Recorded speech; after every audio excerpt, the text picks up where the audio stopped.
دوسرے ڈورز کو بھی نوک کرنا چاہیے یا نہیں. جیسے ایران کے تعلقات ہمیں بہتر کرنے چاہیے یا نہیں. اس نے پابندیوں کے باوجود سروائیول کیا 25 سال. ناٹ اونلی سروائیول وارسی صاحب, سروائیول نہیں کیا ہے, اس نے اپنے ملک کو بنایا ہے. کیا بات ہے. ہاں تو بالکل. مقصد یہ کہ قومیں یہ نہیں ہے کہ تکلیف اور مسائل میں, پھر تو اسلامک نقطہ نظر کے مطابق حضرت نوح کے بعد میں اس دنیا پہ تو کچھ بھی نہیں ہونا چاہیے تھا. لیکن ثابت یہ ہوتا ہے کہ انسان اپنی ڈسٹرکشن سے, اپنی تباہی سے ایک لیسن ڈرا کرتا ہے کہ اب ہم دوبارہ ایسی تباہی نہیں کریں گے جس سے انسانیت تباہ ہو جائے. ہمارے معاشرے کی تباہی کی بنیادی وجہ یہ ہے کہ everybody is running after their own interest. یعنی اس میں سے آپ ریاست کو نکال دیتے ہیں. یعنی کسی کو بھی پاکستانی ہونے پہ فخر نہیں ہے. میں نام لے کر لسانیت یا کسی کو ہوا نہیں دینا چاہتا. یعنی ہماری شناختیں ہی کچھ اور بنی ہوئی ہیں. جب کہ آپ امریکہ میں جاتے ہیں تو 3 مہینے کیا 15 دن میں چاہتے ہیں کہ we should be called American. اگر ہم یورپ جاتے ہیں تو ہماری اندر سے ایک خواہش ہوتی ہے, ایک ڈیزائر ہوتی ہے یس. تو بیسک مسئلہ یہ ہے کہ یہاں رہ کر ہم پاکستانیت یار کیا کچھ نہیں ہے. یعنی جس ملک کے اندر میں نے کہا نا کہ اتنا علاقہ ہے کہ اگر اس کو صحیح طریقے سے مینج کیا جائے تو ہم اپنی گندم کو ایکسپورٹ کرنے کی صلاحیت رکھتے ہیں. اس بار ابھی تک سندھ کی کیلکولیشن نہیں آئی ہے گندم کی کتنی آ چکی ہے. پنجاب نے صرف 2 کروڑ اور تقریباً راؤنڈ اباؤٹ 70 لاکھ یعنی میٹرک ٹن گندم نکال چکا ہے. یعنی ہم وہ کنٹریز ہیں کہ اگر ہم سے سب ہاتھ نکال لیں تب بھی ہم اپنا اون سروائیو کر سکتے ہیں. کیا بات. یعنی اب دیکھیں ہمارے ملک کے 5 صوبے ہیں, ہم 5 فصلوں میں 5 کو پابند کر دیں کہ آپ جو کچھ اگائیں گے دوسرا صوبہ نہیں اگائے گا, جو دوسرا گرو کرے گا وہ تیسرا صوبہ نہیں کرے گا, جو تیسرا گرو کرے گا. یعنی ہم آپس میں ایک دوسرے کے انٹر ڈیپینڈنٹ ہو جائیں کہ گندم ہم کسی سے لیں تو اس کے بدلے میں ہم ان کو کپڑا دیں, یعنی کپاس ہم پوکھیں. اگر ہم کسی تیسرے صوبے سے پیاز لے رہے ہیں, آنینز لے رہے ہیں, تو ہمارا کام ہے اسے مرچی دے دیں.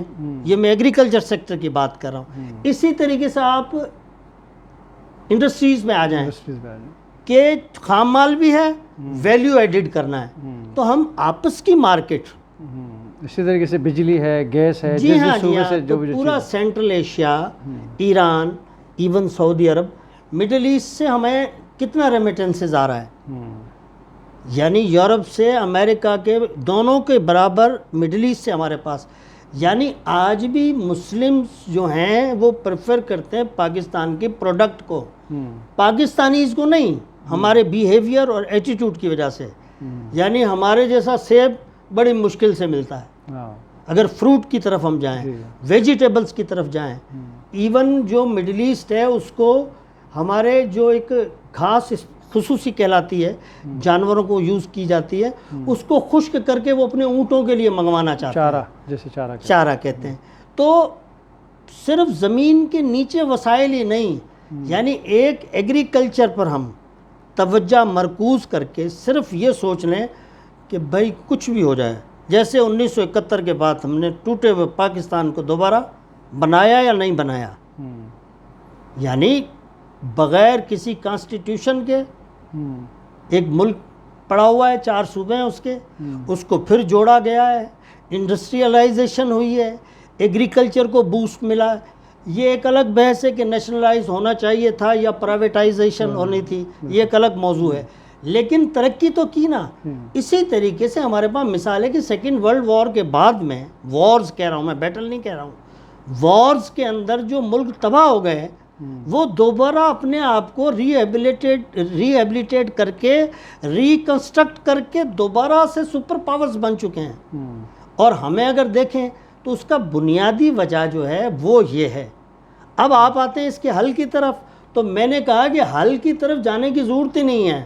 آپ ان پالیسیز کو اپنا لیں جنہیں سنگاپور نے اپنایا، ملیشیا نے اپنایا، آپ اب تھائی لینڈ چلے جائیں، بینکاک کی حالت چینج ہو گئی ہے۔ یعنی مقصد یہ ہے کہ ہمارے ارد گرد جو بھی ممالک موجود ہیں وہ تو ترقی کر گئے، ہم نہیں کر رہے ہیں۔ تو اس کے پیچھے وجوہات کیا آتی ہیں کہ نہ تو ہماری مشترکہ ایک سوچ ہے، نہ ہمارا کلیئر کوئی آبجیکٹو ہے کہ ہم نے اس کو اچیو کرنا ہے۔ اس میں ارریسپیکٹو ہر شخص، ادارہ، یعنی میں نے کہا نا کہ جب آپس میں آپ کے ٹکراؤ پیدا ہو جائے تو پھر ملکی مسائل یا معاشرے کے مسائل کے حل نہیں نکلتے ہیں، پھر وہ مزید تباہی کی طرف جاتے ہیں۔